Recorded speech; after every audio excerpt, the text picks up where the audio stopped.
Hello and welcome. This is NTA Tuesday Live and I'm Cyril Stover.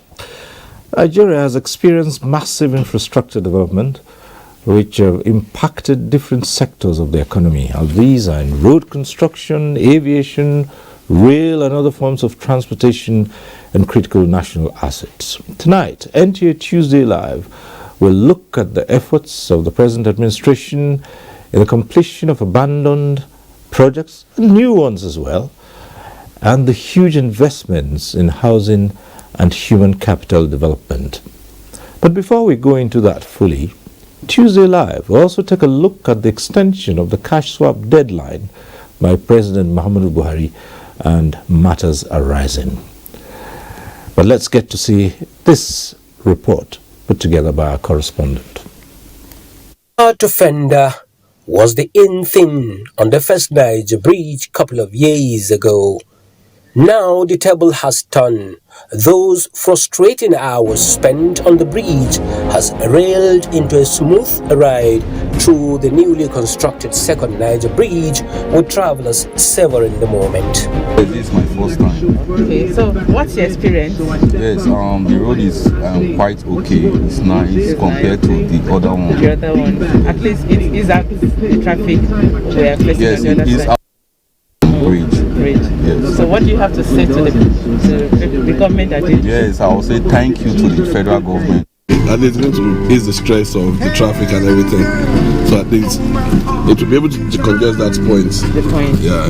Is it the first time you are? Yeah. I'm coming from Benin. I'm going to Abuja State. Okay, you're going to Abuja State. Yeah. So it makes it easier for you. Easier and faster. All right. More interesting is the bridge's engineering genius. The mold it stands, joints and bed.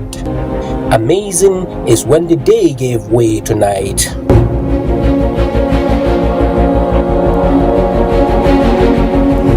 As far as the second Niger bridge is concerned, the storm is over. Down south, however, another storm is rising. This storm is putting smiles on the faces of the descendants of King Jaja of Opobo.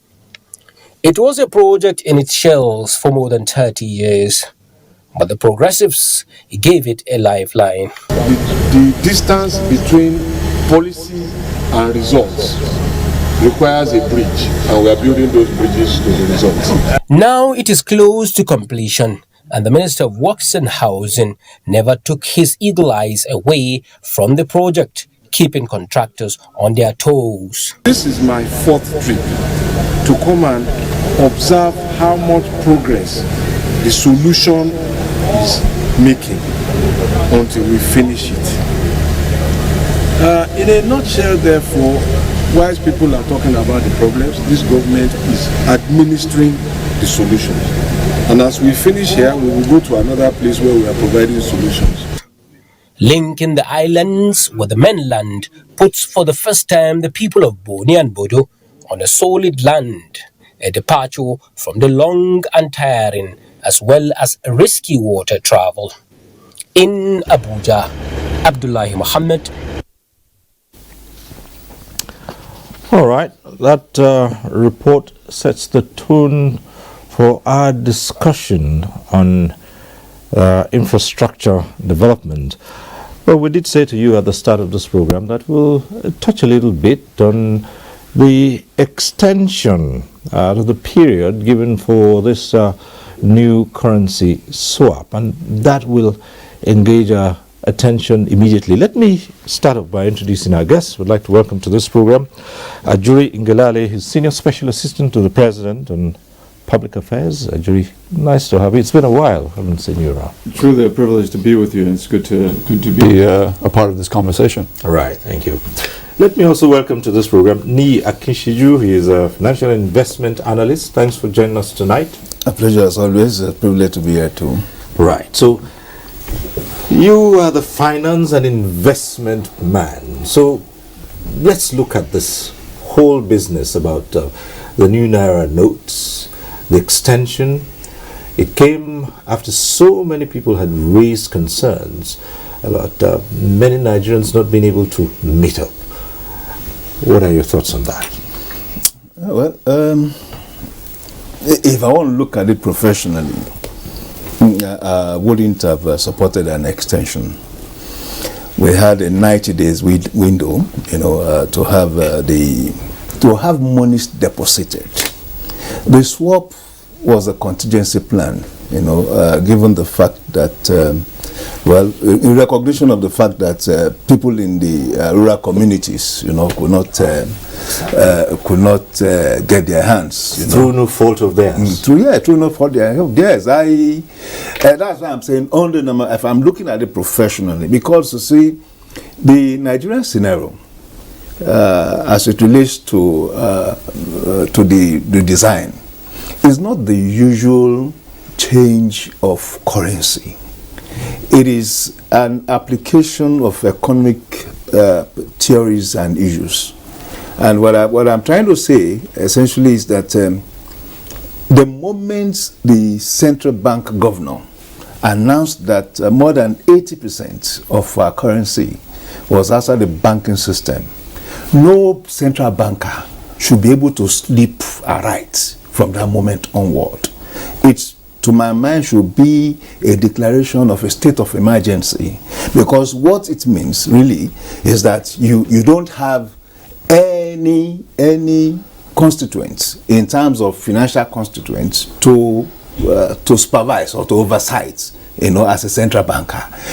The major responsibility of a central banker is monetary policy, with intent at, of course, driving price stability.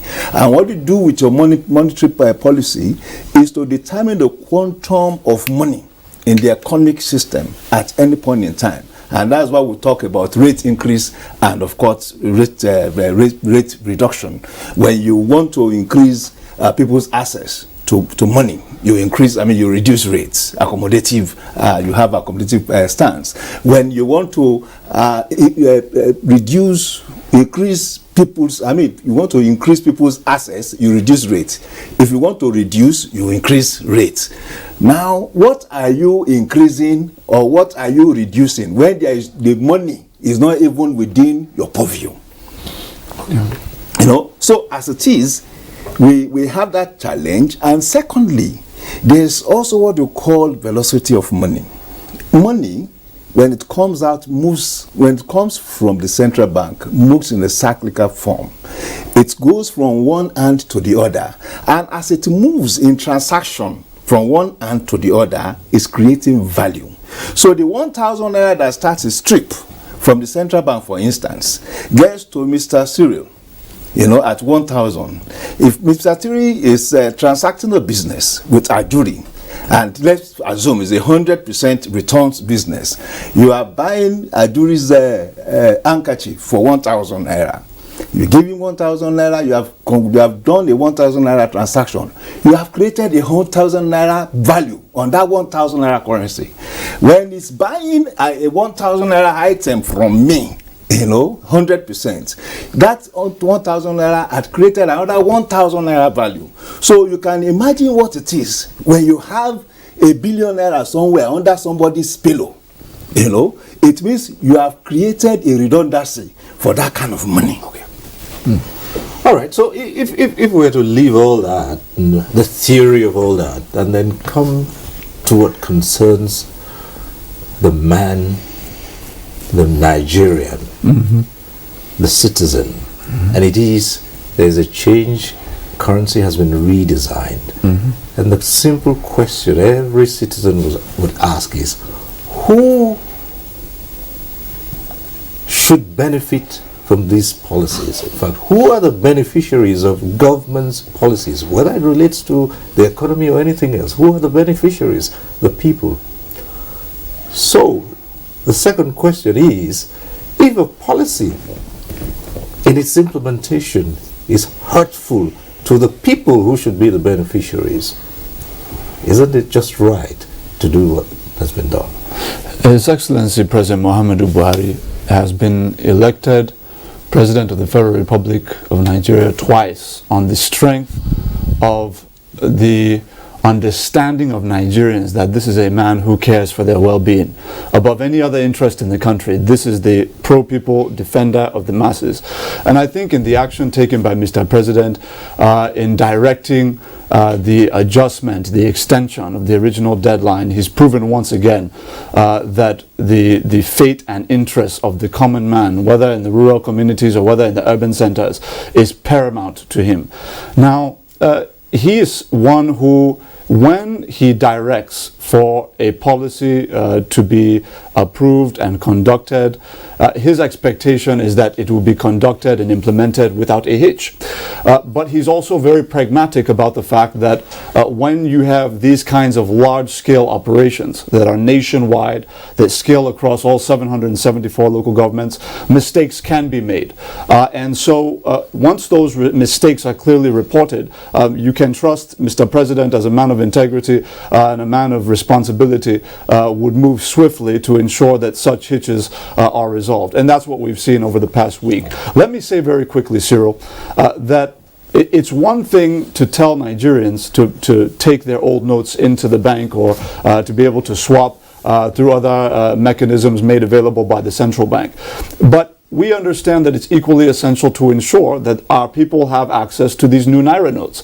And if we have widespread reports from the banks and from, of course, our citizens in the rural communities and urban centers of the country that they cannot cite and access these new Naira notes, then that means that there's obviously need to ensure that we hold accountable the institutions that are responsible for ensuring that those new notes are made available. Mr. President is of that opinion. He has extended the deadline, and I'm sure he, by ensuring that the EFCC and the ICPC are also involved in the currency swap operation, has multiple eyes to make sure that the right things are done moving forward.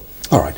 Let's come back to you. And this other aspect of it is, yes, this extension has been granted, but is there anything peculiar about Nigeria's situation? I mean, lots of people will say things like this happen in other parts of the world, but not nearly as chaotic as it is in this country. Is there anything peculiar here about the Nigerian situation? For me, it's the realization that these are dependency on the virtuousness of private sector operators may be misplaced.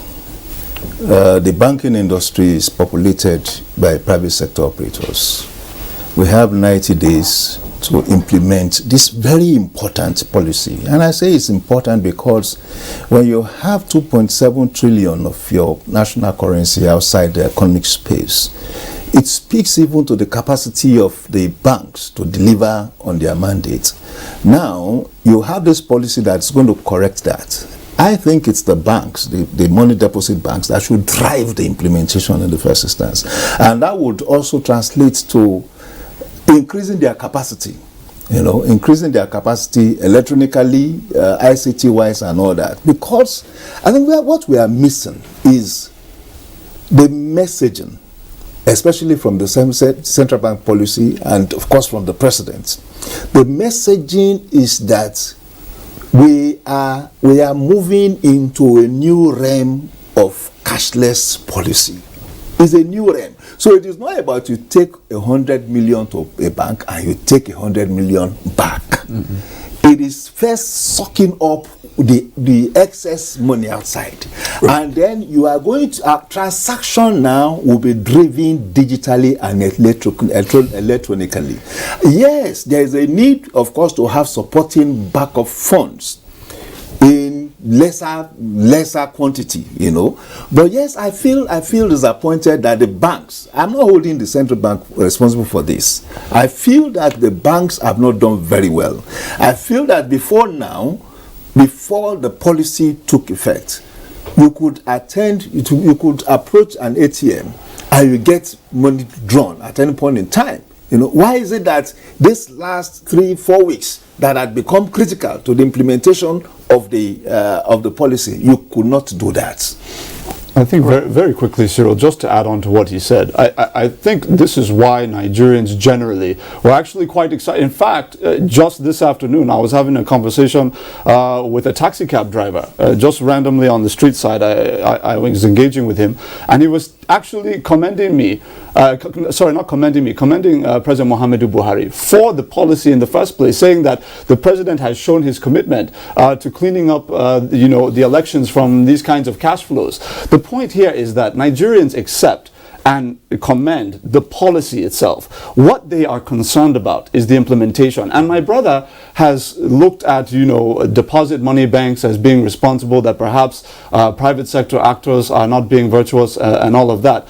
But we understand that the Central Bank of Nigeria has disciplinary powers over the deposit money banks in the country. And so there is a need to ensure that if the banks are not, for whatever reason, availing the new Naira notes to the Nigerian masses, that they are now wielding the big stick and issuing the sanctions that need to be issued. Those sanctions have not been issued. So we believe that there's still more that can be done to ensure that all actors involved in the situation are doing the right thing. Right. While many Nigerians would not question the introduction of the policy for whatever reason, the reasons are clear. They've, mopping up all that money outside the banking system. But the thing is, when you look out on the streets, the citizens, 50 or more, queued in front of one ATM. These are not the people who have hundreds of millions of naira at home. That's right. These are ordinary folks who need 10,000, 5,000 to do so many things on a daily basis, and they cannot access that. That's right, and this is the problem we're discussing. That's why you question what exactly are the deposit money banks doing. The CBN is not a retail bank. It cannot be responsible for dispensing these new notes. And over the last 3 months, the CBN had continuously, and I want to give the CBN the benefit of doubt, because it's the progenitor of the policy in the first instance. And of course, I believe that being the progenitor, it would have also created the circumstances to make it work. But more than that, it needs the deposit banks, the money deposit banks, to implement the policy. You now wonder what happened all of a sudden to the ATMs. You now wonder why you cannot access new notes at the ATM, and you see videos of individuals throwing bales of this new money, new Naira notes, at parties. And that tells you, is it that it is also impossible even for our security people to track these people, as these people abusing?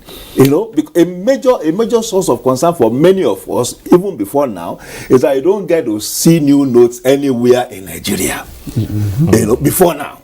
And all of a sudden we are changing to new notes, and it's as if that cabal, as it were, had also now captured these new notes. Well, let's also take this opportunity to mention, in fairness to his point, that the Department of State Security, the DSS, has arrested more than one syndicate in more than one part of the country for exactly what we're talking about now, which is this kind of hoarding of the new Naira note, obviously in some level of collusion with the deposit money banks, which is why I was emphasizing in my point that yes, it is true that the Central Bank of Nigeria is not alone in this matter, but we also know that they are the only institution, the only body that has the power of sanction over the banks. And this is why we have to ensure that everybody is doing everything they can to ensure that these notes are made available to all citizens. Okay, before we leave off of this, just two quick issues. Another side to it all. Yes, nothing wrong with going cashless.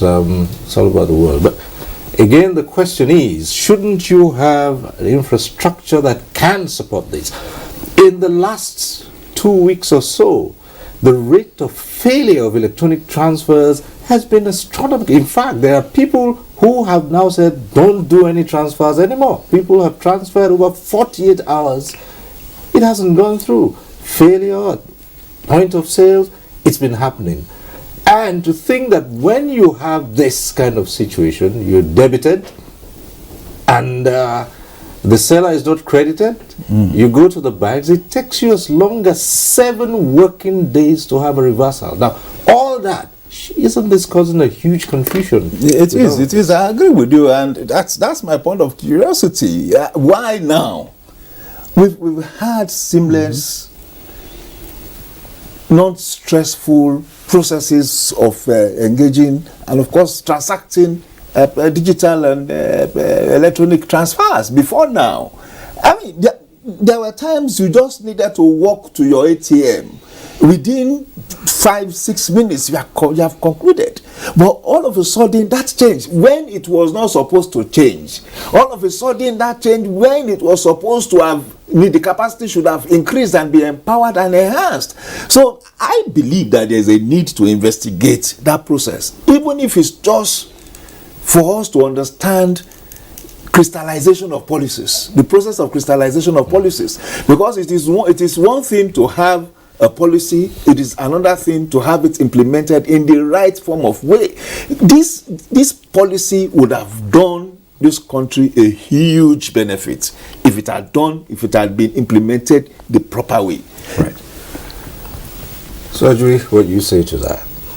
Well, there's no question about the fact that our people have expressed a lot of dissatisfaction with their inability to access these new Naira notes. Even, like you mentioned, in the small figures we're talking about, 500 Naira, 2,000, 3,000, 10,000. So this is not about the transition to a digital cashless economy. This is about the basic fundamental of living up to a policy that we have put in place. And I believe that clearly with the new measures of oversight that Mr. President has approved through this extension exercise, that it will be conducted the way that it was originally intended to be conducted. In fact, I have yet to see the new 200 Naira note. Well, I've seen it. I wonder if you have. Yeah, I have. But what is clear is that the traditional orders of currency, new notes, are taking charge. Right. Now, one final thing, and this goes back to the Act, the law establishing the Apex Bank, in which the legislature has drawn attention to, and that's the question of how long a currency remains like a tender. Yes. Yeah. And then after which the law actually permits that it can be returned to the bank. In this case, it doesn't seem like it's very clear that can happen. I mean, 10 days after the extension, people are thinking again that that's it. No, 7 days. But by February 7 days after. Afterward, yes. That's the window. That could be extended. Isn't this in conflict with the Act establishing? It could be extended. The important thing, and I think the CBN is within its rights, to determine a cutoff date for the note for a currency to be a legal tender. Okay, but not to be returned to the bank. You can return. Okay. But from February 10, for instance, except there's another shift.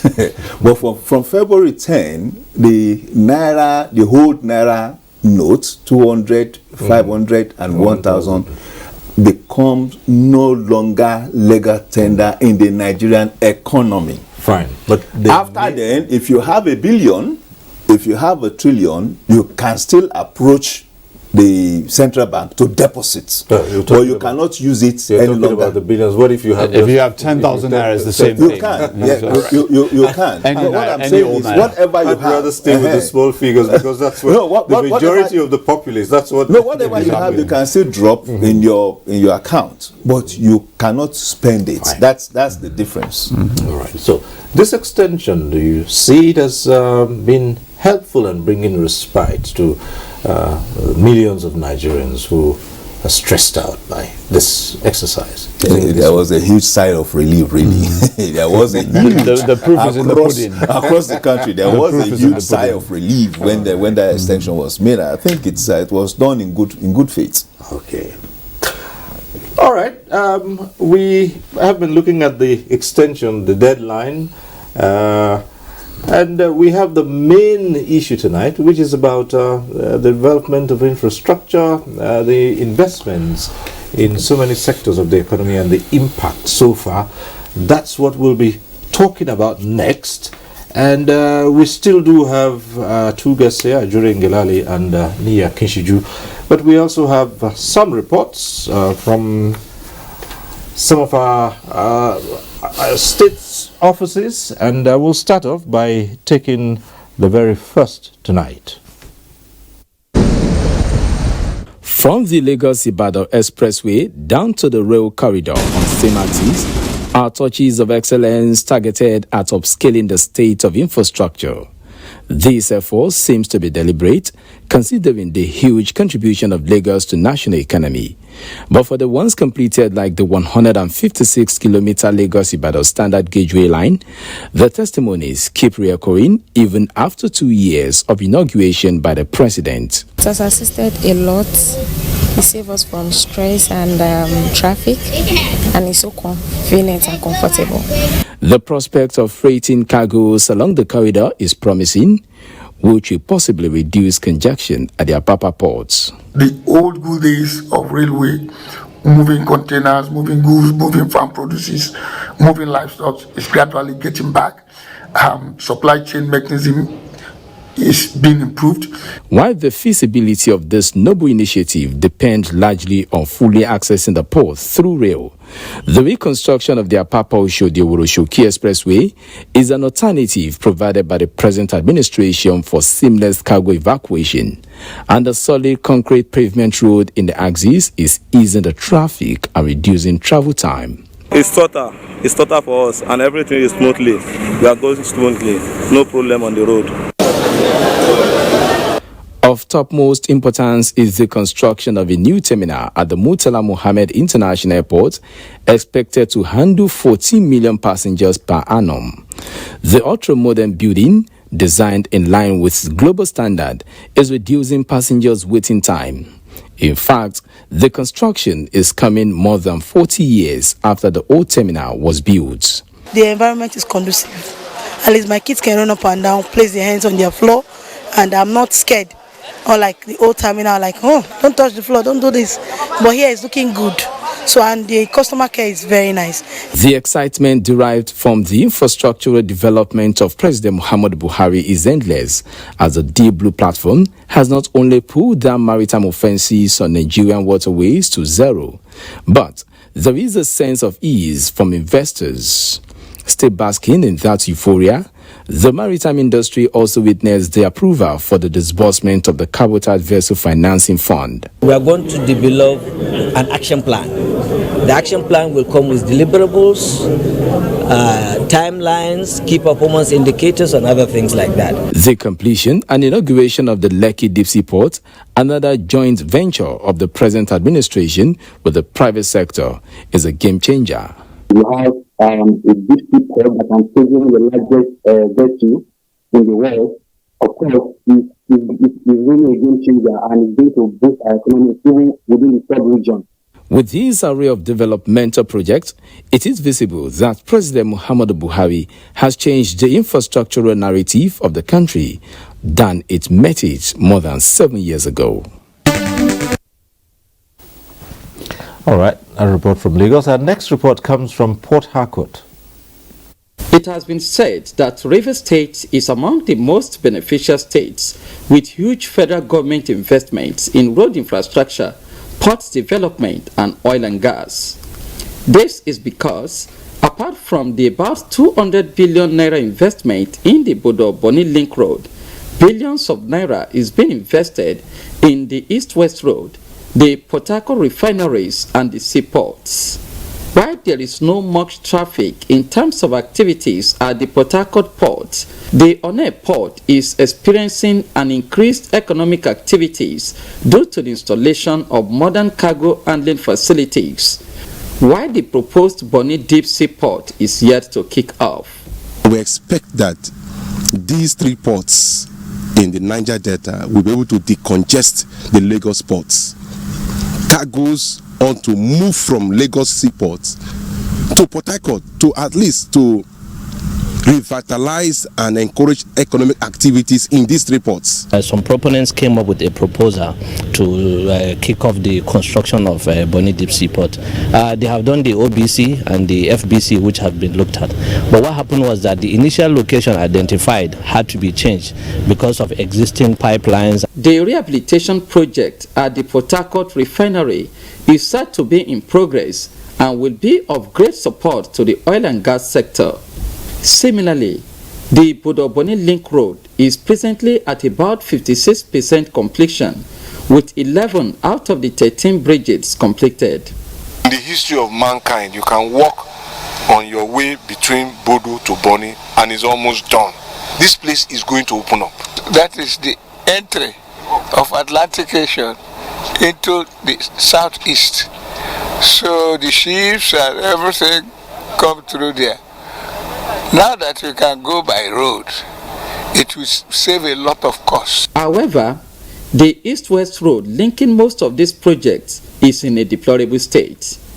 Although there was repair works at the Mpolu and Choba axis of the east-west road in Port Harcourt before the recent ravaging flood on the road. In Biama to Awoda, and One axis are still calling for attention. Now that the road has been moved to the Ministry of Works, we don't want any delay. We have redesigned things, and then we are going to introduce flyovers around the LMA area to separate normal road users from the industrial cluster who are going to the refinery and the petrochemical plant. It takes the expectations of all that the federal government will complete all these projects in record time. All right, back here in the studio, we have Nia Kinshiju and Ajuri Ingilali. Let's start off with you. A fair assessment, under fair assessment, how would you rate the administration in terms of the provision of infrastructure so far? Huge, impressive. And that, my submission actually has a context. The context is that these deliveries, have been done at a time of economic headwind, when we had revenue challenges. It would have been a normal delivering on the mandate of a government when you provide infrastructure. It's an actual. It's a definitive responsibility of government and governance. Build roads, provide armory, provide good health system and all that. But when you have a government that is constrained, a government that got into office and just some 1 or 2 quarters afterwards went into a recession, exited that recession, and when it was just about settling down, got into a pandemic that led into a recession. And the essential implication of a recession is that your cash flow is reduced, highly reduced. So when you now look back over the last 7 years and you see the kind of things the government had delivered, and these I have observed, every Nigerian, whatever he or she may have against the government, will say the government have done so much. But my contest is, I would have also dismissed that to say it is the responsibility of government to do so much. Right. But my contest is, we know there have been a lot of limitations, challenges in terms of revenue. And within that, the confines, the constriction of that revenue, the government has been able to deliver, on what we have not been able to do before. All right, you just took it out of my mouth, because I was going to say, well, how do you respond to those who say, well, if the government has provided these infrastructure, it's what they campaigned with and said they would do and expected to do once been put in office. But again, when you compare to other administrations too, that had so much to do, that had so much revenue, and you could not also relate by even counting by fingertips how many infrastructural facilities or projects were delivered. All right, let's hear you, Jury. Yeah, thank you very much, Cyril. So I think my brother Ni has laid the groundwork in saying that yes, President Muhammadu Buhari came into really, if you look cumulatively at it, it truly is the most crisis-ridden time, particularly in economic terms, in the history of our federation. Why do I say so?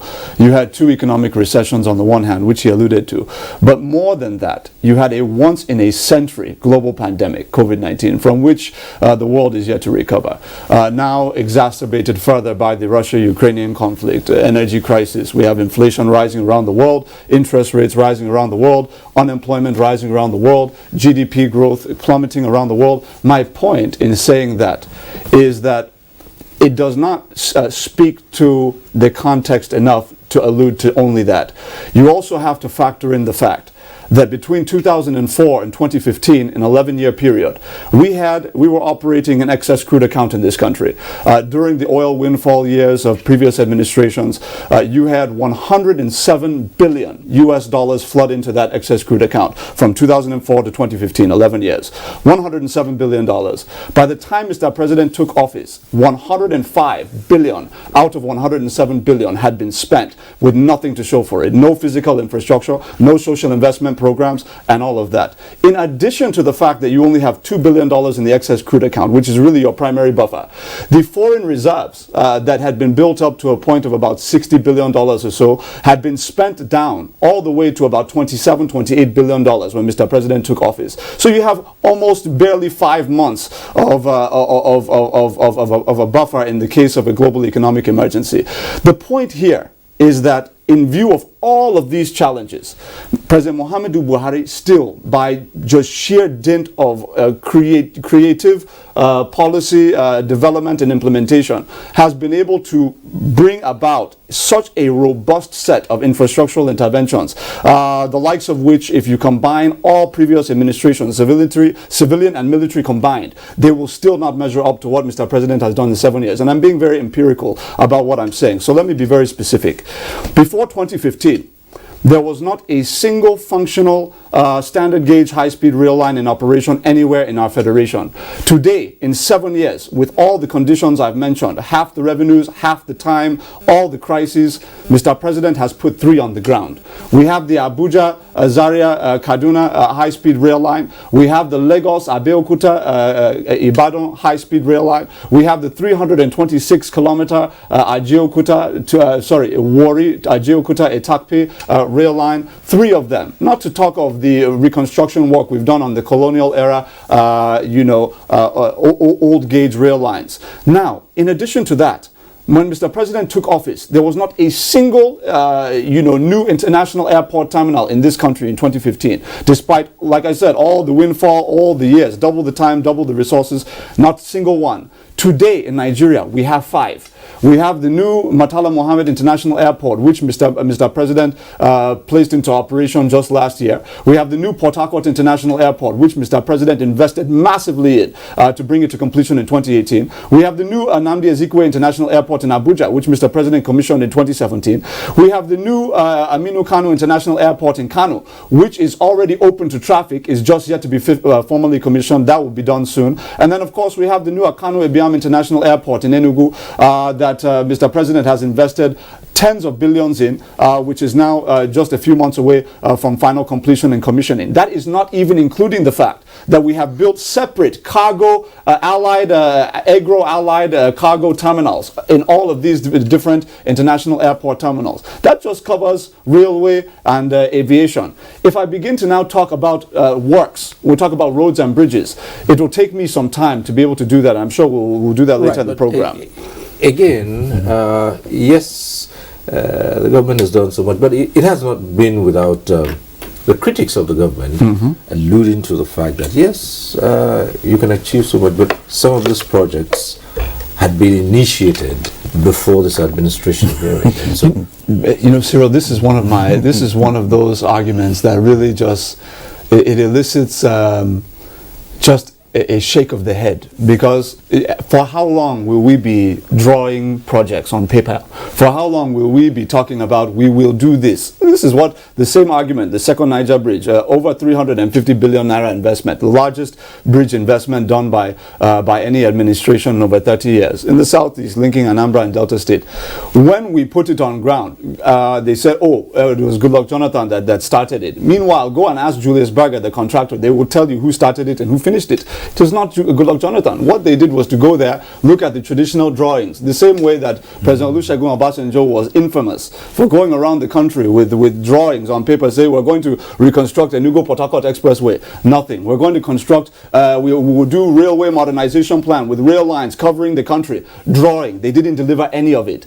So my point here, Cyril, is that anybody can say, I will, we will. The question is, what have you done? What did we do? And this is where we are. And fortunately, His Excellency President Muhammadu Buhari, because he's a man of no propaganda, not too much talk, but a lot of action and a lot of deliverables, we can tell the Nigerian people across our beautiful country all the various interventions he made. And I want to be very specific about something.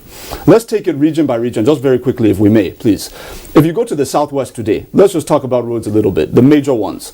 You have the Lagos-Shagamu-Ibadan Expressway, abandoned for essentially 40 years, almost since from the time that His Excellency President Muhammadu Buhari was military head of state. Nobody had touched it. He's the president who has come in and not only reconstructed it, expanded it in some parts, and also added new interchanges to it. The Apapa axis that was just like a nightmare for Lagosians and for import-export business practitioners in our country for decades now, has now seen total reconstruction of the Apapa or Waronshoki Tollgate Road, expanded in some parts to 8 lanes and all of that using cement technology. Totally done, started and completed under this administration. If you look at the Oyo-Ogbomosho Road as part of the Ibadan or Ilorin Road, you will see the massive reconstruction that has gone on that road. Same thing that we're seeing on Lagos Badagry Expressway and many others in the southwest. Now, if you go to the southeast, we'd already mentioned the 350 billion naira second Niger bridge, which is good and important. But in addition to that, you have a total reconstruction of the dualized sections 1 through 4 of the Enugu-Port Harcourt Expressway, abandoned for 40 years. The Aba-Port Harcourt Expressway was literally just sheets of mud in 2015. I know, because I almost died on that road in 2014. You will have tankers flipped on the side, just mud. There's not even any patch of cement anymore, gravel and all of that. Reconstructed to 8 lanes at Aba-Port Harcourt Expressway.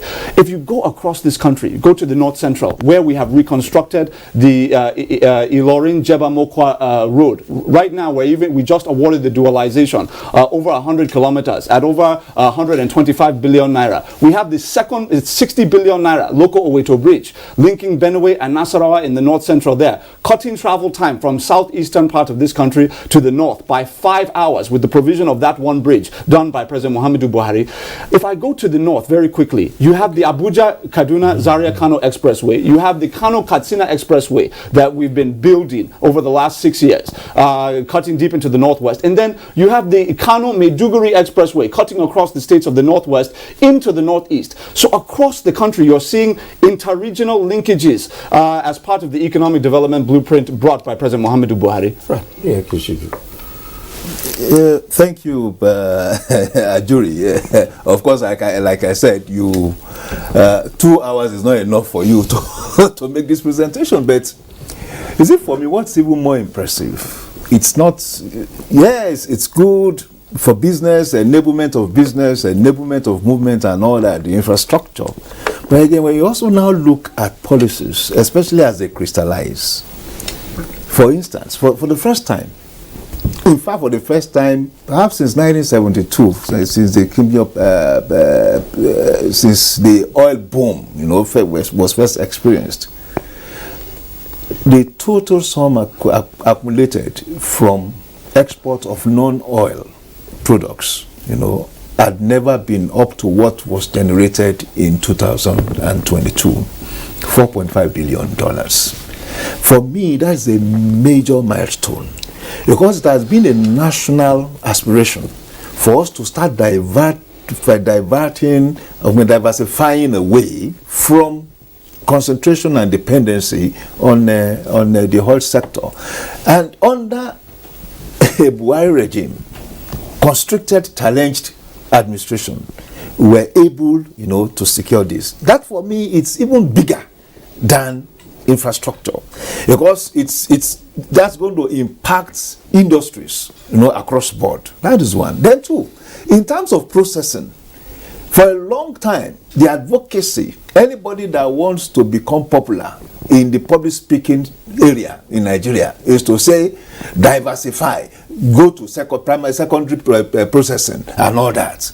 Now, for the first time again in the history of this country, now this is history now, it's not even about 1970s, it's 1960, we are able to process our primary raw materials, to the tune of more than 68 billion naira.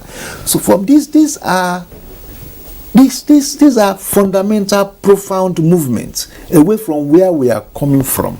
So where infrastructural delivery, are responsibilities of government, the creativity applied to economy, so much that we can start seeing results of diversification, are things that should be appreciated in the administration. But explain to us the economics, if you will. You have all this on ground.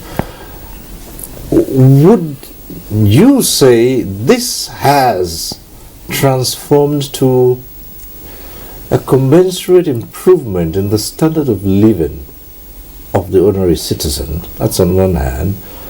And how do you make such inroads and yet have a challenge with inflation and the high cost of living? Don't forget that we live in a global world. That's the first thing. And of course, because we live in that global world, whatever happens outside there impacts us. We've talked about two recessions. Two recessions that were not tracked in any way to failure of policies within Nigeria.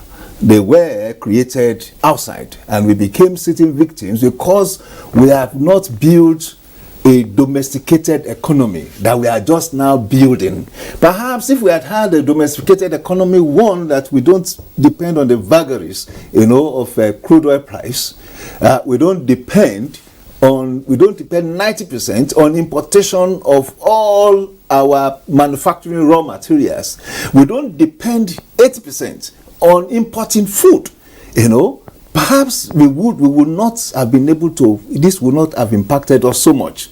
But what we can see here, one, because we are challenged, I like to put that as the context, because we are challenged, we are moving out of that challenge situation, so that going forward, when there is a crisis of this nature, in another 2 to 3, 4 years, we would have built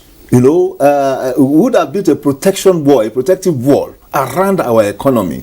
Now, we are seeing improvements in earnings from export of raw materials and, of course, processed goods. So, we are not going to depend solely on earnings from crude oil and gas. That is one. Then, two, we are seeing more earnings in terms of collection for FAC, Federal Account Allocation Committee. Every month now, we are seeing exponential increase, in money shared. For the first time in, I think, November earnings, the FAC shared close to 1 trillion naira, despite the constraints. Now, why we need to jubilate is that it's from FEC that about 27 states, would plan around the salaries of their workers, So if the economy was not properly managed and we're making that earnings, there would have been the challenge, of payment of salaries. Just as we had more than 27 states not being able to pay salaries and allowances, in 2015, because of a drastic fall. In the moment you had issues with crude oil earnings, it impacted on everybody. But now we are not talking about that. No state is talking about not being able to pay salaries. That's one. Then two, our number of poor people, despite the multidimensional poverty that is being bandied around, in terms of monetary poverty, that had been the major measure of poverty before now. That is the baseline. which is 1.9 dollars, you had lesser Nigerian people, out of that poverty circle. The other aspect of multidimensional poverty are not directly the responsibility of the federal government, but the monetary aspect of it, we are talking about less than 40%, and that is historical, because before now, in 2005, more than 63% of Nigerians were living in abject poverty. And that abject poverty is not multidimensional. It has to do with how much we spend on food and other expenses by the people, per annum. Okay. So what I'm trying to say is, we are not there yet. We are challenged. But you can see a lot of movements. Yes. Yeah, Cyril. So I think it's extremely important. In the responsibility I have as a senior special assistant to President Muhammadu Buhari, I pride myself on leveling with people.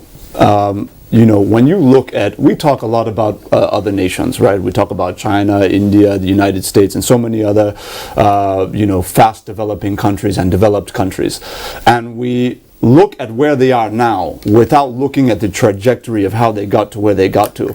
And if you look deeper into, in fact, I just had a conversation recently with President Muhammadu Buhari on this very thing, where we were discussing the fact that so many people have the expectation of a developed country without wanting to go through the processes that those countries went through.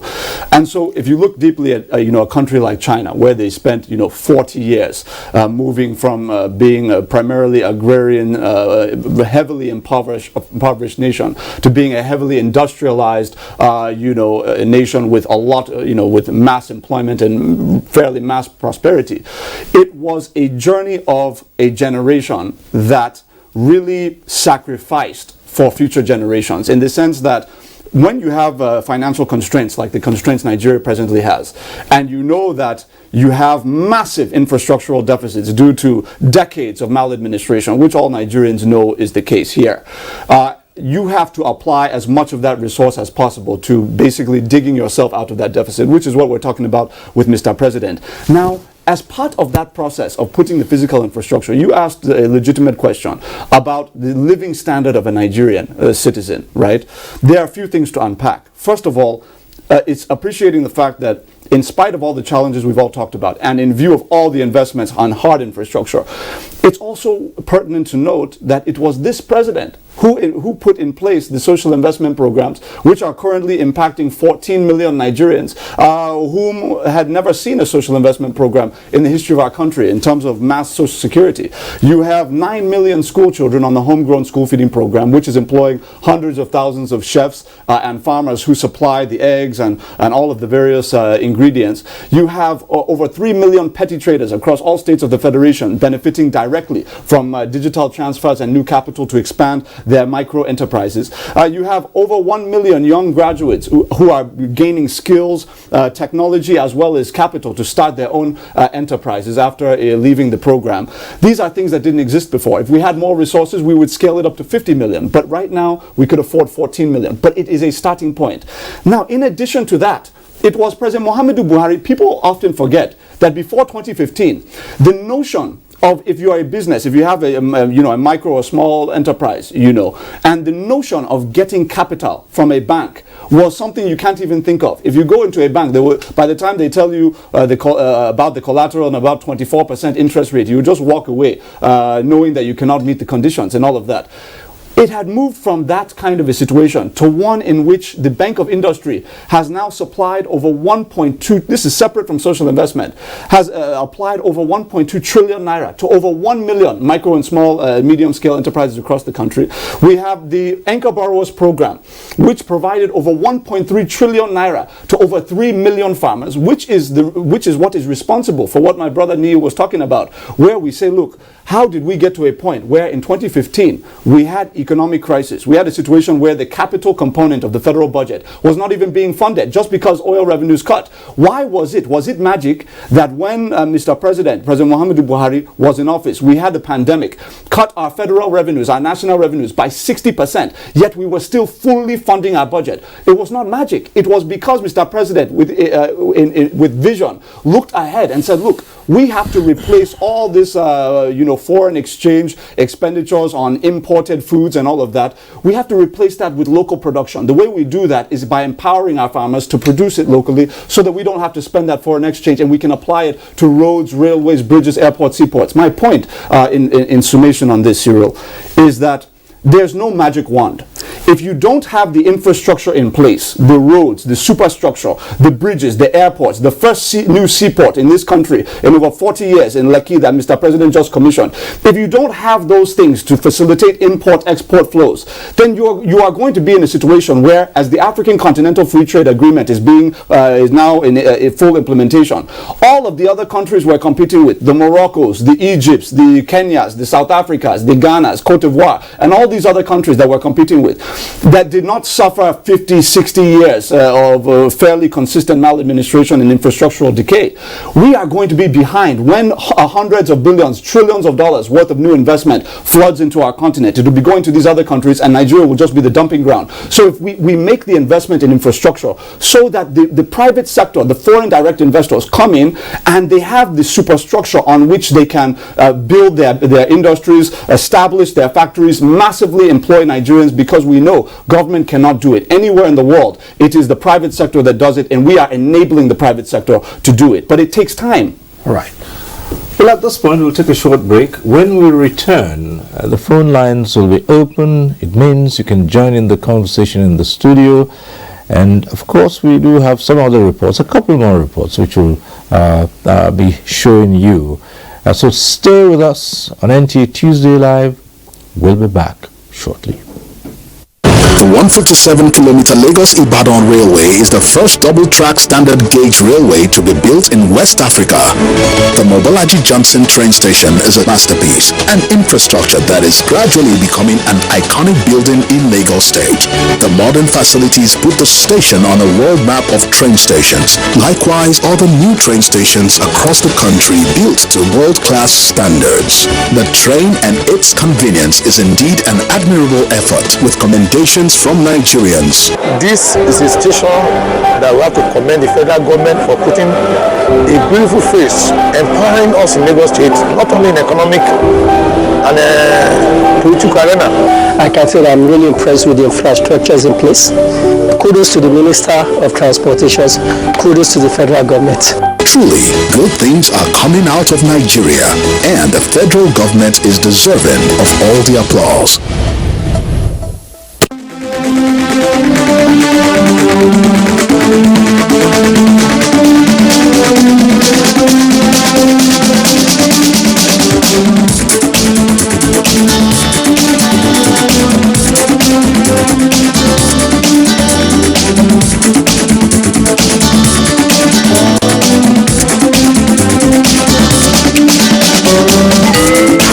NTA Tuesday Live, a network issue-oriented innovation talk show. Thanks for staying with us.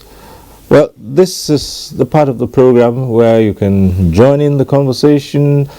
The phone lines will be on your screen. You can take advantage of those and call in. And we say this every Tuesday. If you're calling in tonight and your call gets through to the studio, do us a favor, turn down the volume of your TV set. That's the way to avoid the hurlback or the echo.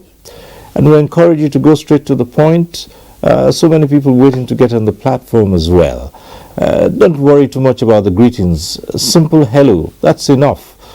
So we encourage you to call in and be part of the conversation with a question or a comment. And I guess we're here. We'll take on such issues as you might raise. We'll start off with this report from Enugu. The transport sector, as one of the key drivers of any viable economy, has received tremendous attention in the President Muhammadu Buhari administration. Some of the major benefiting roads which still have works ongoing are the Enugu-Onitsha Express Road under the Infrastructure Development and Refurbishment Investment Tax Credit Scheme, the Enugu-Port Harcourt Expressway Section 3, and the old Enugu-Onitsha Road. So I believe that the government of Muhammadu Buhari, in terms of infrastructure, can compare above average what we got from PDP, because if you recall that the Southeast entirely has always been PDP, one would expect that within just the 4 years of an APC government, we need not be talking about the Enugu-Onitsha, Enugu-Port Harcourt road. It ought to have been done. Some completed interventions in federal establishments in the state include the rehabilitation of internal roads in the University of Nigeria, Nsukka and Enugu campuses, as well as the rehabilitation and construction of culverts at the Federal School of Dental Technology and Therapy, Enugu. These efforts are appreciated by the academic communities. I'm exceedingly very happy with the road, because like it gave the school a facelift. Really, I want to say thank you to the federal government for what they have done. In 2019, President Muhammadu Buhari personally commissioned the world-class CBN Postgraduate Center of Excellence at the Enugu campus of the University of Nigeria. This project, he said, underscores the federal government's commitment to providing the needed infrastructure for efficient learning at all levels of education. Also on the 30th of August 2020, the rehabilitated and upgraded Akanibiam International Airport Enugu was inaugurated, another project standing out to the credit of the President Muhammadu Buhari administration. I wish to put on record profound gratitude of His Excellency Muhammadu Buhari for his unparalleled support and commitment to this historic and timely critical infrastructure upgrade. A clear testimony of his determination to build a nation through the provision of critical infrastructure to stimulate economic growth and development of the Nigerian nation. Considering the socio-economic impacts of these and other federal projects in Enugu State, the people appreciate the investments of the federal government in providing these life-changing infrastructure. All right, we're back here in the studio, and we'll continue to look at some of the sectors and see just how much the interventions and the programs and projects of the current administration have impacted the lives of the people. We talked about industrialization, and a key driver of that is power. Now, a lot still needs to be done in power, and you find people say, well, we think by now we should be miles and miles away from the current situation where we're still grappling with failures, blackouts, and hardly enough power, which of course should drive the industries. Absolutely. Increasing the cost of energy and raising the cost of goods. What's the response in that? How well have we done on that? Yeah, thank you very much, Cyril. So I think power, of course, is one in which you have to appreciate what we had to dig out of and then talk about what we've done since then, right? We had a privatization of that sector in 2013. Most Nigerians are aware under President Goodluck Jonathan's administration, privatization happened. Unfortunately, at that time, we had a situation, I'm going to tie it into what we're doing right now because it's very important to understand the background. Unfortunately, at that time, many of the private sector players that came in to bid for these assets around generation and of course distribution, transmission is still within the state control under the TCN. But many, particularly on the distribution subchain, you had a situation in which cronies of the previous government that handled the exercise essentially went to foreign banks, got hundreds of millions of dollars worth of loans, to fill their balance sheets, their company balance sheets, to create an impression that they had more existing capital than they actually had, used those balance sheets to bid and then ultimately win these assets. As soon as they got these assets, they now pay back the loans. Now they don't have any capital to do what they promised to do, which was upgrade those assets that had been privatized. Now, as a result of that failure, and as a result of the fact that you had death pill provisions, we call them death pill provisions because they were built to really undermine future governments. Effectively, if you wanted to cancel or reverse some of these things, it would involve massive amounts of money needing to be paid out and all of that, really protecting the cronies of that administration. I say all of this to say that that created a scenario where distribution companies were in the hands of individuals who did not have the capital to build new substations, to basically make the efficiency and operationalization of those assets effective for the distribution of the power from the grid into the homes and businesses of Nigerians. So now government was now having to pay, through the Nigerian Bulk Electricity Trading Company, NBET, was having to pay billions, I'm not talking millions of dollars, billions of dollars that we had to pay, the federal government had to pay power generation owners who were providing gas providing power to the grid that the distribution companies should have been paying for, but were not paying for because they weren't effectively wheeling it to the homes and businesses of Nigerians. So we were paying billions of dollars to generation companies, power generation companies, effectively for power that Nigerians were not enjoying because the distribution companies were failing in their responsibility. Now, where we are today is that we had worked assiduously to intervene in terms of providing a mass metering scheme, the metering asset program, in which we've been able to supply nearly 2 million meters across all states of the Federation to the various franchise customers across the privatized distribution companies.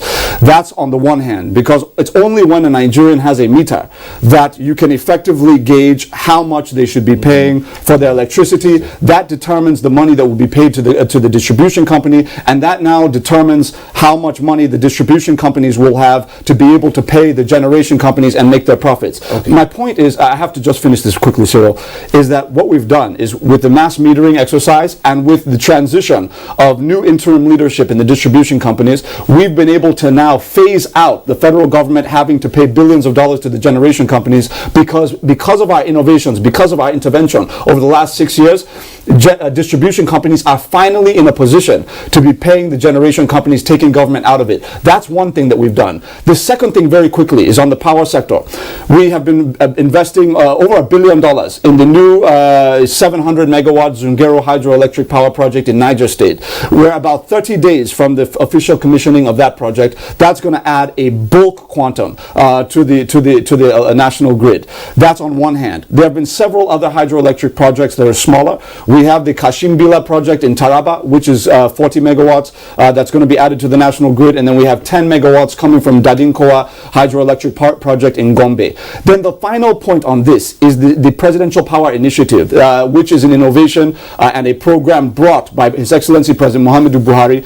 Really, we were able as a nation to leverage on the personal credibility of the president, so that when he went to meet with German Chancellor Angela Merkel, she was ready to work with us because Mr. President and his worldwide reputation for personal integrity, he basically said, look, let's do a nation-to-nation, government-to-government transaction, which cuts out all the consultants, all the middlemen, all the political actors that usually divert funds. Let's cut out all these people, and then let's ensure that we can pay you, with sovereign-backed guarantees in exchange for the distribution substations and power lines and all of the requisite equipments that will see Nigerian distribution capacity rise from the current 5,000 megawatts to 7,000 megawatts. This is what we've been able to do. Right, let me ask you to pause here for a while. We have a caller on the line, Daniel, calling in from Lokoja. Hello, Daniel. Go ahead. Yeah, hello. Good evening. Yes. My name is Mr. Daniel. I'm calling from Lokoja, Kogi. Okay, go ahead. Yeah, I don't know if it is President Buhari's spokesperson. Is it Ajana or what's The failure is one thing you can't hide. It's just like a pregnant lady. No matter how you hide your pregnancy, it will shoot out. Buhari has tried. one side in terms of infrastructure and everything. But the amount of what this government did not do is more than what we have seen. You think President Bola Tinubu is stupid that he's not campaigning with what is happening in this administration? So let's call a spade a spade. That's all I want to say. Of course, Nigeria. Yeah. All right. Thank you. May I respond to that?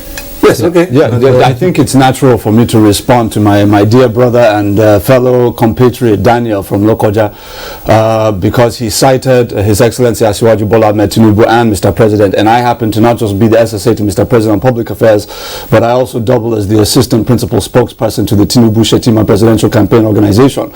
So let me say very clearly, as somebody who is embedded in the campaign, that it is absolutely false and a wrong perception to suggest that His Excellency Asiwaju Bola Ahmed Tinubu is not campaigning on the landmark achievements of President Muhammadu Buhari across the sectors. In fact, I would tell you, if anyone has been watching the live rallies of His Excellency Asiwaju Bola Tinubu, all you will hear from state to state are about the interventions of President Muhammadu Buhari across the sectors in those various states, and his assurance to the people of those states that he's going to build on the successful foundation laid by President Muhammadu Buhari. And I would go a step further to say that His Excellency Asiwaju Bola Ahmed Tinubu is probably the most fortunate presidential candidate in the political history of civilian democracy in Nigeria, in the sense that he's the first presidential candidate of a major political platform that can actually point to tangible achievements across the sectors that Nigerians themselves can go and verify. Before now, presidential candidates of the major parties before President Muhammadu Buhari will be relying on jingle, will rely on slogan, oh, transformation agenda, breath of fresh air, oh, I didn't have school to go to primary school. They will say all of that because they could not tell you what President Obasanjo left behind. He will not tell you what railway was on ground, what airport was on ground. So they will make up slogans. We've moved from that to being able to go across this country and say, look, if we're in Kogi, where you are in Lokoja, we will tell the great people of Kogi State how Mr. President Muhammadu Buhari invested $2.8 billion in the Ajeokuta to Kaduna to Kano gas pipeline, which is going to generate billions of dollars in annual revenue in the future because of that investment made today. And Asiwaju is now saying that he's going to extend the AKK pipeline, for example, all the way up through Niger Republic into the Algerian pipeline system, so that for the first time in Nigerian history, we can be earning billions of dollars in new revenue from Western Europe by piping our gas all the way from the Niger Delta into Western Europe through the AKK that is in Kogi State, through, and all of that. That's not even talking about the Warri Ajeokuta Etakpe rail line, which this administration did, which Asiwaju has also campaigned on. So my point is that the idea that President Muhammadu Buhari has failed, or the idea that we have nothing to point at. In fact, it was even interestingly in that statement that he was even alluding to the fact that yes, Mr. President has tried in infrastructure. So why then would he say that His Excellency Asiwaju Bola Ahmed Tinubu is not proud to campaign on that platform? That is not true. Thank you very much. So we can take this and extend it to the question of oil and gas. Nia Kishiju here, since he's just mentioned about the AKK project. Let's go oil and gas and see what has been done in that sector. I think a profound achievement in that sector is the democratization of the production of, or rather, the refineries, refining capacity. We can't say self-assuredly now that Nigeria's refining capacity has increased and has potentials to increase more. Right, largely we are coming from a 0 point. Okay, largely due to private sector investment, but it's because of that. It's because of a lack of private sector intervention that we found ourselves in this problem. In between 2004 and 2005, 18 modular refinery licenses were issued, and until the coming of Muhammadu Buhari, the current president, none was functional. By 2018, when a new set of licenses were issued, some of us that had been particular about that industry, because I follow the industry a lot, was like, would it be possible now? Well, what was obvious is that this administration had no personal entrenched interest in that segment, because that's what had been limiting, realization of policies in that industry. So you now had a situation where another 12 licenses were issued. Out of those 12 licenses, now we now have 3 for the first time. DuPont, Edo, and Watersmith modular refineries now going into production. This is beside Dangote. Right, let's just pause a while, and Johnson is calling in. Hello, Johnson. Johnson from Abuja. Yes, Johnson, I can hear the hell back. Turn down the volume of your TV set. Please do that. I've done that already. Right, go ahead.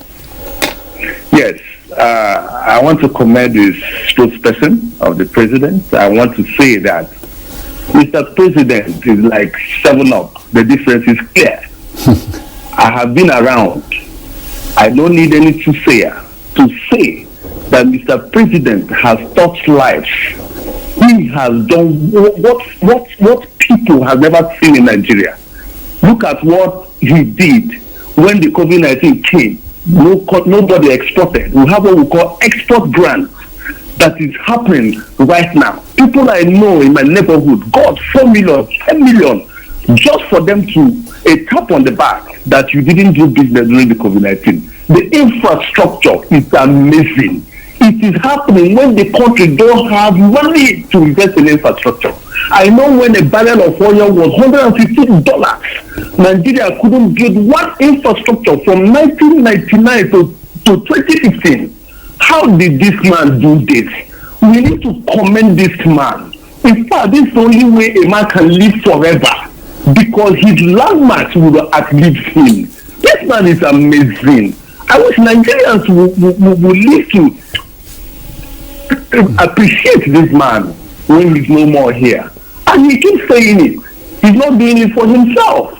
He's doing it for Nigerians. He loves Nigeria from all his heart. It's amazing. I've not seen any president like President Muhammadu Buhari. I voted in 1999. I voted in 2007. I voted in 2023. Passionately in 2011, we voted a Southerner. I'm from Niger State. We voted a Southerner, Goodluck Jonathan. He had to insert a belly in his name. He had to insert Azikiwe in his name just to get our vote. He said in 2015 he will commission the second Niger Bridge. He said in 2015 he will commission the Enugu-Port Harcourt Expressway. I have to sound like because I live in the southeast. 6 years down the line, he prepared national budget for 5 times. He couldn't address it. I was standing on a podium in Dananyam Stadium in 2016. When he came, I was ashamed. He said he built a mortuary and federal medical center. He brought UWIN, Kanumanko is from this state. What is all that? So I had to try something different.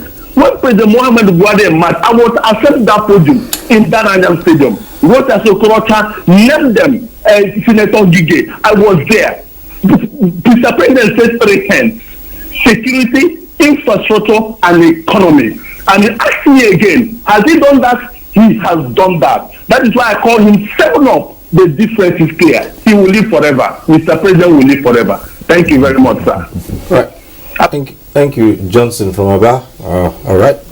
Back here in the studio, yes, you were just about concluding the matter of oil and gas, which will also refer to Ajuri Ngelale as we go on. Yeah, so I am projecting that in the next 24 months, Nigeria will be the major hub of oil refinery in Africa, especially if you look at 445,000 barrels federal government owned refineries, 650,000 barrels Dangote refineries, about a total of 60,000 refining capacity in the modular sector.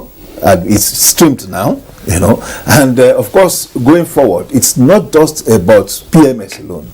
It is about creating a whole industry of petrochemical. Right. Yeah. But how does that? We can run away from the use of petrol and the never-ending crisis in the downstream. Right. How does that reflect on that?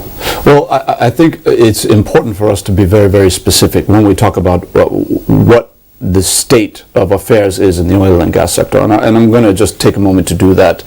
Yes, I've already alluded a little bit to gas in terms of gas transmission. But it's one thing to be able to move gas from A to Z. It's another thing, and I'm going to get to oil in a moment. It's another thing to expand your production capacity of that same gas. What, Mr. President, and my brother Nee alluded to this earlier in the conversation, the fact that we have gone from looking at how we're going to simply exploit raw materials and how we're going to actually add value to those and export it at the highest value possible for the sake of the Nigerian revenues and the Nigerian economy. Now, what we have under President Muhammadu Buhari is a nearly $12 billion investment in NLNG Train 7, which is already at about, I believe, 50 or 55% completion. This is going to add 1/3 of our current total gas production in the country, adding 1/3 of that total to the current total. So that's massive. On the other hand, there have been massive investments in the transportation pipelines. Yes, I talked about $2.8 billion for the AKK. That's going to obviously massively industrialize the north, because now the northern industries, whether it's textiles, pharmaceuticals, plastics production, you name it, they're going to have direct access to a gas line on which they can build their industries. But aside from that, he has almost unspoken. He had invested hundreds of millions of dollars in the dualization of the Escravos to Lagos gas pipeline system, which is known as the ELPS2. The first Escravos to Lagos line was done in 1989. We have been able to now dualize that, doubling the amount of gas moving from the Niger Delta into the southwest, with major economic ramification in terms of providing double the amount of energy to southwestern industry, which we all know is very key when you talk about Lagos and Ogun State and all of that. But aside from that, you have a new OB3 pipeline, which is going to be feeding the AKK, which has basically doubled the capacity of gas coming from the Niger Delta that is going to be feeding the AKK. Now that more or less deals with gas. But the last point on gas is that we've also gone into processing. Mr. President, under his leadership, invested $200 million, NNPC, under the President's leadership rather, invested $200 million in the new Oredo gas processing facility in Edo State, which again deals with the production of LPG, and we have LPG production plants going on. I think the largest in Africa is under construction right now in Lagos State, being done by the NNPC. There's a lot going on across the value chain. Now to crude, which is what you asked about. On the crude question, it's all well known that before now, when we talk about refinery turnaround, maintenance, refinery reconstruction, and all of that, these were multi-billion-dollar contracts that previous presidents, some of whom criticized this president on the economy, ironically, they were issuing billion-dollar contracts to turn around refineries that they weren't even turning around. They would just take the money and fund political parties. What we have done since then is Mr. President has invested over 1.9 billion, or 1.5 billion rather, in the reconstruction of the Port Harcourt refinery. Okay, you have a question. Yes, let's just no problem. There for a while. No problem. Yusuf calling in from Lagos. Hello, Yusuf. Hello. Yusuf.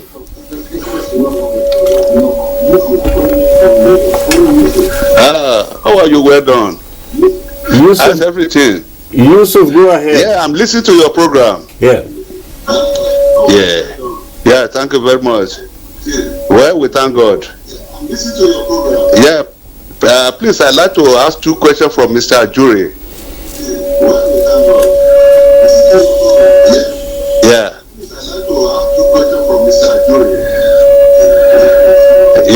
Yeah, go ahead with the question. You're listening to yourself. The volume of your TV is on. So just ask your question.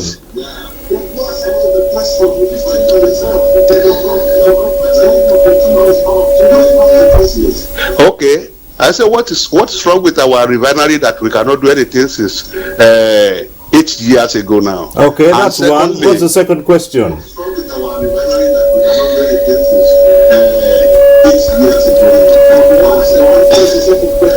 And the second question is that Mr. Ajuri, is he from Nigeria? Is he a Nigerian? Okay, fantastic. Well, he heard you. I love my brother Yusuf. Thank you very much. Let me start with the second question first. I believe my community people can tell you where I'm from. I am from Ekporo town of LMA local government area of River State. My father served in the River State House of Assembly. He served as a minister of the Federal Republic. My name is very well established in River State, and I'm a proud Nigerian. That's first. Second of all, If you ask the question about the refineries, interestingly, that's actually where I was about to go. First of all, there are two things to unpack when we talk about the refining question. One is, it's really important to me that we put to bed this question of, because we're an oil producing country, the pump price should be cheap. There's a general perception that if our refineries work, and I've dealt with this, responding to millions of Nigerians on radio, the idea that many Nigerians have today is that if we have our refineries working, pump price will be cheap. Okay, I want to put that to bed by saying that there's no country in the world, especially oil-producing countries, whether they're prosperous oil-producing countries like Saudi Arabia or less prosperous oil-producing countries like Angola and many others, that have cheap fuel despite having refining capacity, because refiners do not build refineries as a move of charity. They build refineries to make money. So what happens? What you save, the benefit of Nigeria having a working refinery in country, is that we will be saving hundreds of millions of dollars on logistics and transportation fees on the refined PMS that we're bringing into the country from international refineries, not to speak of the payments made to those international refineries to get the product.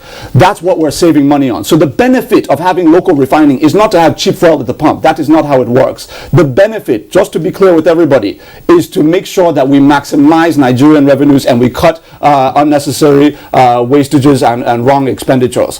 Now, with that said, on the refinery question, it was President Muhammadu Buhari that has invested over $1.5 billion in the Port Harcourt refinery reconstruction. This is not like they used to do in those days when it was just a president bringing a contractor, any indigenous contractor, and all of that, give them all the money up front and they will say it's maintenance or reconstruction. No, what we did was we intentionally involved an international third party, a well-respected and credible international bank known as the Afrexim Bank, that approved a business case, that approved the internationally respected contractor that we brought, which is Tecnimont SPA of Italy, who has constructed refineries across four different continents already.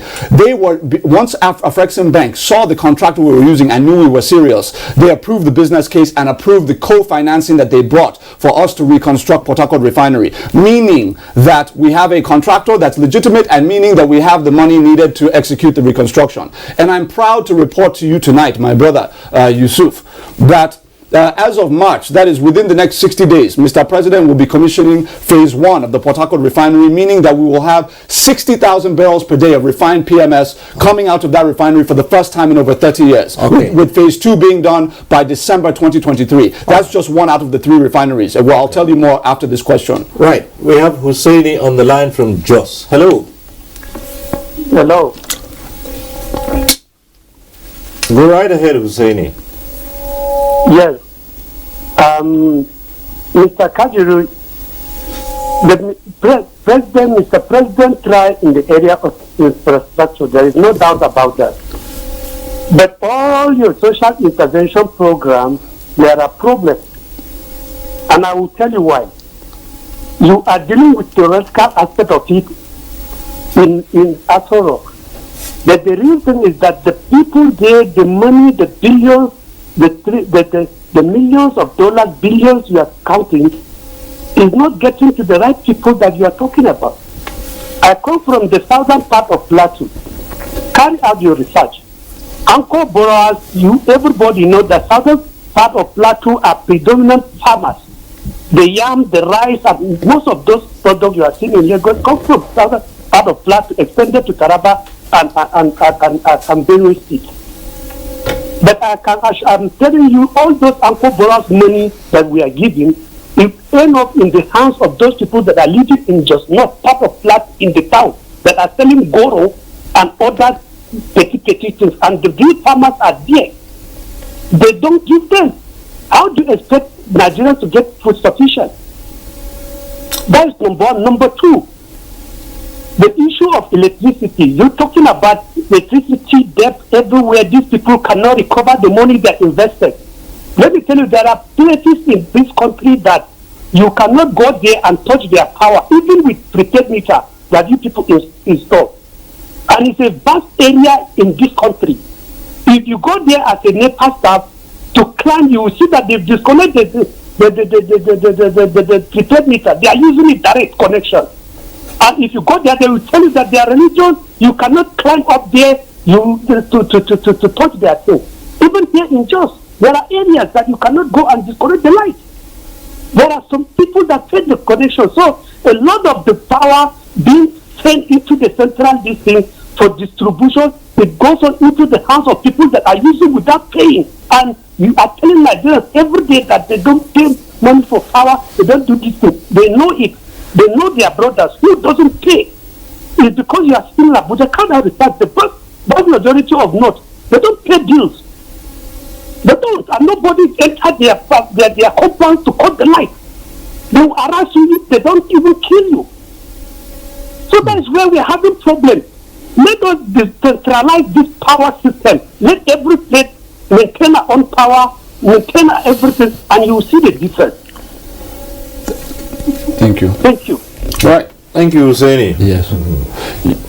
Yeah, he asked quite a number of. I'll just try to unpack as much as I can. Of course, he started off with the social intervention program. Yes, he did. About the anchor borrowers. Yes, he did. Right. So, just very quickly on those, it's extremely important for everyone to recognize that the social investment programs were not conducted in such a manner that somebody is sitting in an air-conditioned office in Abuja with no understanding of what is happening on the ground. That is simply not how that program is administered, and I want to be very clear about how we're doing it. We have brought co-financing from the World Bank. How we achieved that co-financing is that the World Bank officials come into the country. They are part and parcel of the cash distribution process with the conditional cash transfer program. They are part and parcel of even the process of identification of those beneficiaries across the various communities, across the wards of the local government areas of this country. So there is a process in which we partner with the World Bank to go to the ground with the World Bank. The second part, which is a legitimate concern, is the issue of corruption and diversion on the part of perhaps some bad eggs that we may have in the system, in the ministry, or in the social investment office. These are things that are absolutely, we will not deny that we've had instances of that, which is why Mr. President, in his wisdom, granted the ICPC the responsibility of oversight and monitoring of all of the various component programs of the social investment scheme in the country. So we have a hotline where our people in the communities, whether rural centers, rural communities or urban centers, that they can call toll free to report any kind of malfeasance. And as a result of that, I can report to you authoritatively that we have arrested over 100 different officials over the course of the last several months in view of some attempt to illicitly divert resources, cash in particular, that was devoted to particular beneficiaries. And the reason why we were able to do that was not just because we put the ICPC on the case, but because of the technical processes laid out to ensure that the cash gets to the right beneficiary after we had identified the beneficiaries. We can know whether they got the money or not because there's a feedback mechanism that we put in place and a monitoring mechanism that we put in place. So these are all things that once you understand the way the program is structured, you will know that yes, there may be bad eggs, but those bad eggs are apprehended, they're arrested, and they're taken out of the scheme. And then we ensure that wherever there was diversion, we also meet those community members and ensure that their money gets to them. So this is the process that we've put in place. Benedict from Adama is calling in. Hello, Benedict.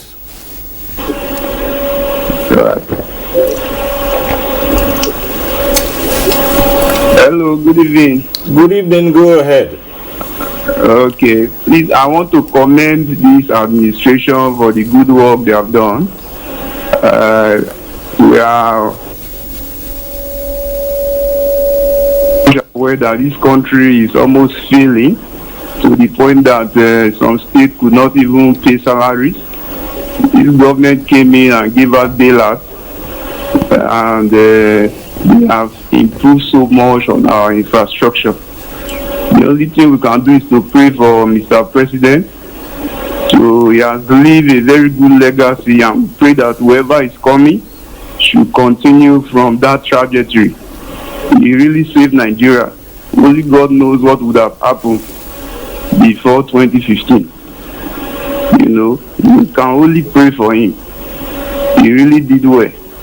All these criticism, they are mostly sabotage, because they have control of the economy. Before the last administration left, they handed over most of the assets to some of their friends.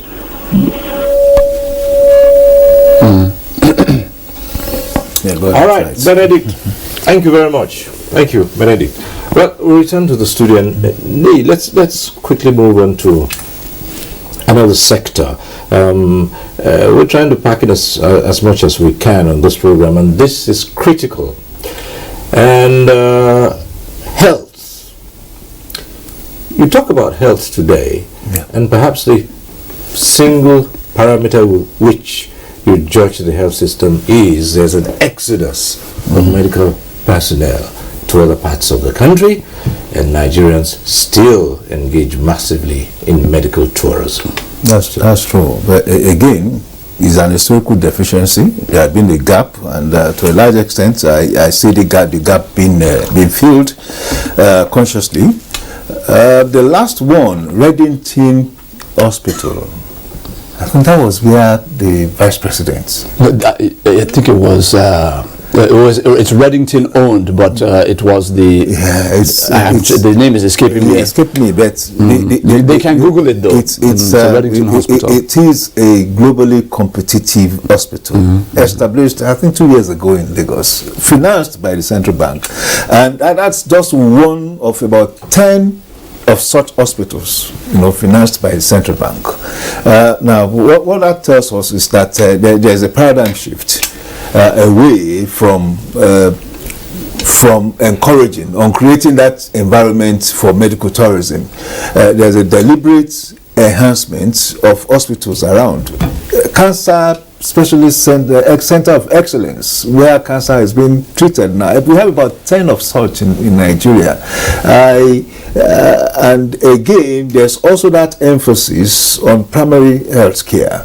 At the last count, too, about 8,000 primary health care centers are being, constructed around the country.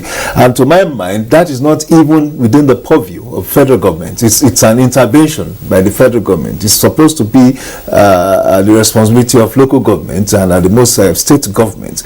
So there is a consciousness by the Buhari administration, to deliver for the common people, as it were. And that is why you see that effort at the level of the primary health centers.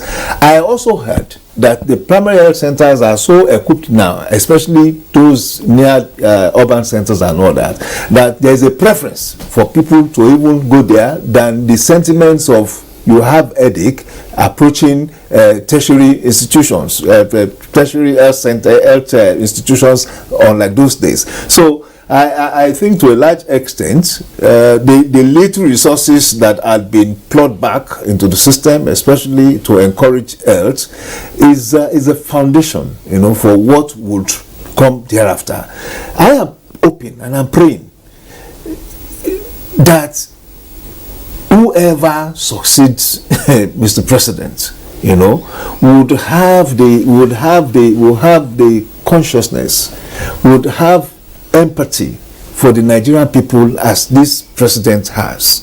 Because whatever he has done, it is because he wanted to deliver for Nigerians. There are enough excuses for him not to deliver. But the fact that he is doing so much, and we are saying it, we are itemizing what he has done, given this condition that he met the government, the economy and the government as it were, I think we should congratulate the president for what he has done. Well, still a bit on health, and questions have been raised about why medical personnel would still be trooping out to other parts of the world if the health system within the country had been adequate, and the loss of highly trained personnel to other parts of the world further creates a deficit. There's no question about it, Cyril. We have to come to terms with the reality of our country that what is required now is more than just new projects in these sectors. What we are now facing is the need to have a fundamental rethink around the superstructure on which those sectors are built. What do I mean by that? In addition to what my brother Nii said, it's important to recognize that yes, President Muhammadu Buhari has put in place the new African Medical Center of Excellence, a $300 million mega hospital that is being executed in collaboration with the Afrexim Bank. That is going to be the first medical center of excellence, I believe, on the continent. Should be one of the core legacies in terms of, inhibiting the flow of medical tourists from our country to other countries and really starting the flow of medical tourists from other countries into our country for our benefit. Now, when I say a fundamental rethink, when we talk about a doctor's exodus and all of that, if you look around the world today, I'm sure you would have read the news probably within the last 2 weeks, where you have tens of thousands, not 10 or 100, tens of thousands of doctors in the United Kingdom leaving the United Kingdom for other countries. What you're having is a situation where a lot of these countries and the public health systems of these countries are being affected by the global economic conditions that are leading to revenue shortfalls. Because when you have revenue shortfalls, that affects everything from the quality of the infrastructure to the quality of even employee remediation, what you're paying your staff and all of that. All of that becomes affected, and that now has its own impact on worker enthusiasm and all of that. But back to the Nigerian issue. In this country today, we're in a situation where we like to have things cheaply, right? So we want government to subsidize petroleum price. We want cheap fuel. We want government to step in and subsidize healthcare costs. We want cheap healthcare costs. We want government to come in and subsidize education costs so we can have cheap tuition.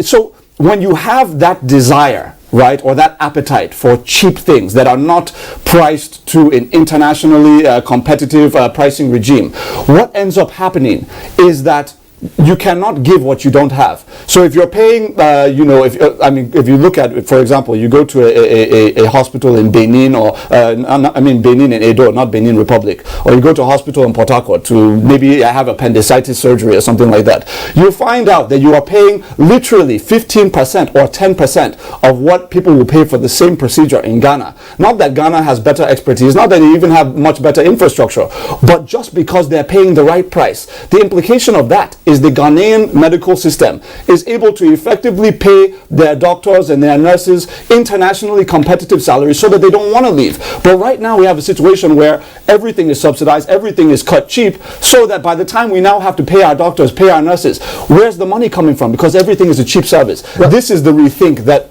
His Excellency Asiwaju Bola Ahmed Tinubu is also looking at in collaboration with current incumbent medical officials. Now, this aspect I left for the last, because this probably is the most talked about issue in Nigeria today. Security, and every other thing would pale in the face of insecurity. You have good roads, you have health facilities, you have good education, but if your life is not secure, nothing happens.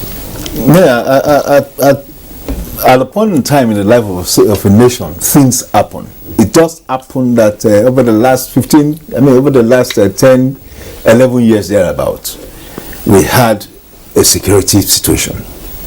Unfortunately, when the monster was evolving, we had a state that was not prepared, either in terms of armed personnel or in terms of armory capacity. Those were our situation was vulnerable, So by the time, and we thank God, we should thank God that we have a President Muhammadu Buhari coming to office at that time. It was that by 2015 we've always talked about 17 local governments under control of bandits and rebels, and again we had started seeing indication of banditry in the northwestern parts of the country. The evolution of this monster, it's principally because the state was incapacitated. So much that despite the funds made available to acquire and enhance armory capacity, was even frittered away by corrupt officials. I mean, that had been an issue in the public space. But now, it's a thing of pride for me, to look at how the president had empowered the Nigerian armed forces, either in terms of platforms acquisition and of course in terms of training capacity too. The last I heard about our naval capacity is that we moved from 30 platforms. And when I'm talking about 30 platforms, I'm talking about vessels and warships, to 552 platforms by November 2022. So much that now we are even building our own warships in country. The same thing with the Nigerian Air Force. We moved from about 10 to about 90, inclusive of the world class Tucano. That it's some African countries don't even imagine that in a country like Nigeria could acquire that.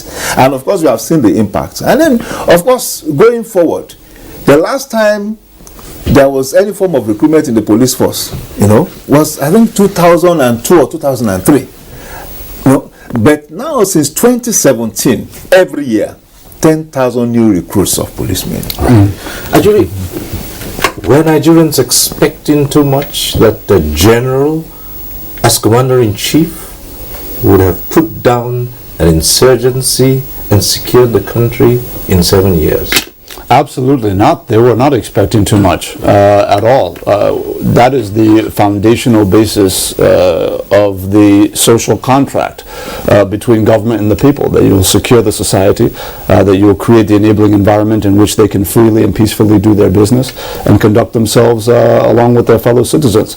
So, no, to answer your question. But I want to move on to the issue of insecurity, because we have to look at it in two different ways. On the one hand, the deliverables in terms of the outcomes out in the field, and then on the other hand, alluding to some of what my brother mentioned in terms of the massive armament and improvement of our capacity to deal with security threats. Let's start from where we were in 2015, and I think we have this tendency to falter into short memory in our public analysis of this issue, because people forget how bad it was. In 2015, I remember I was a reporter then in Abuja here. I was covering these bombings in Abuja. You had this day bombing, you had the UN house bombing, you had market bombings, church bombings, bus stop bombings. I mean, it was just all over the place. When you were leaving your house in the morning as a reporter, you didn't know if you were going to come back in one piece or not. That's how bad it got. So that's one thing. On the other hand, you had bombings across the country. Every week in the newsroom, you will get a new report. A bomb goes off in Kano Market or Kano Mosque. Bomb goes off in Kaduna Market, Kaduna Mosque. The frequency was every 10 days, literally. That's where we were in 2014, 2015. That is not the situation today. When Mr. President took office in 2015, from the time he has taken office in 2015 till today, not a single bomb has gone off in Abuja. The bombings around the country, we barely see them. The Northeast, where 1/3 was under the terrorist occupation, administration of lands, they're even collecting taxes, running parallel government, ISWAP and Boko Haram and all of that. Today in Nigeria, the entire leadership cadre, the hierarchy of ISWAP has been decimated. Abu Musab al-Banawi of ISWAP has been assassinated and taken off of the field. Abubakar Shekau of the original Boko Haram faction has been assassinated and taken off of the field. They've been decimated. 90% of those who had been run out of their communities into IDP camps have been resettled back into their communities that have been reconstructed. All the emirs across the north that had their palaces destroyed and they were being assassinated from guys shooting from bikes and all of that, they have been restored back onto their thrones in reconstructed palaces. Airspaces that were closed for 2-3 years in Maiduguri have opened up in Yobe and many others, Adamawa and the like. Across the northwest, where we had massive banditry attacks, we are seeing a drastic reduction in casualties across the northwest, where we used to wake up, you see 73 people killed last night in Zamfara, 70 people killed in Sokoto. You're not seeing those figures anymore because of the brave work of our gallant armed forces in the northwest. And then in the north central, you recall in the last 4 years, where we had massive casualties almost on a daily basis from these farmers herdsmen clashes. Today, you're not seeing those casualties in that zone. It's not by accident, it's by the work of the armed forces under our commander-in-chief. My point is that it is not yet a finished work. It is a work in progress. But nobody can question the fact that from where we were in 2015 on the insecurity question, across the country, across the theaters, to where we are now, where all of our territory has been reclaimed, where most of these threats have been killed, they would give Mr. President a pass mark, even if we all agree that there's more work to be done. And on the last point, very quickly, Cyril, on the issue of the massive armament, people forget that in the 1970s, when Mr. President was the Federal Commissioner of Petroleum Resources, we had a Defense Industries Corporation of Nigeria, DICON, that was functioning. We were producing our own small arms. We were producing our own, uniforms, equipments, carriers, and all of these things. All of a sudden, over a 40-year period of administrative laziness and neglect, like everything else, infrastructure and all the things that we've already talked about, DICON was left to basically die. We now moved to massive importing, even our military uniforms, we were importing them, not to talk of arms and all these things. Mr. President has invested massively since 2015 in the resuscitation of DICON. Today, we're proud to report after 7 years and all the other investments we've already talked about. Today, we are now manufacturing our own light arms again. We are manufacturing in Kaduna our own unmanned aerial vehicles, our own drones in Kaduna. We are manufacturing our own armored personnel carriers in Ogun State in collaboration with Proforce. We are manufacturing our own mine-resistant ambush protecting vehicles, MRAPs, across the country. And I've not even talked about the Air Force and in the Navy, new landing ship tanks. We have new armored attack vessels on the marine coasts and all of that. In the Air Force, we have dozens of new attack helicopters from around the world. New assault drones, Wing series drones from China. These are some of the drones that they're using in Turkey and in the Middle East. These developed economies we're talking about. They're using these equipments that President Muhammadu Buhari is just struggling to put resources together to be able to get these things done. My point is that whether it is the results, the outcomes in the field, you will see the evident improvement. Nigerians have recognized that. But in terms of how we got there, it is not by magic wand. It was because Mr. President did what previous leaders failed to do by equipping our armed forces and ensuring that our armed forces are of a quality that is competitive with any armed forces on the African continent. Well, we've spent some time talking about what this administration has been able to do. And as I usually say, no one program can take on all the issues. So we must leave this conversation at this point and thank our guests who have been here. Julie Ngelale, Senior Special Assistant to the President on Public Affairs. Thank you for being here. Thank you for having me, Cyril. Right. And Nia Kishiju, Financial Investment Analyst, would like to thank you once more for being part of it. It's a privilege. Thanks so much. Right. For those who called in, thank you for being part of this program. I assure you that next week we'll be back with NTA Tuesday Live. I'm Cyril Stover. Continue to stay safe.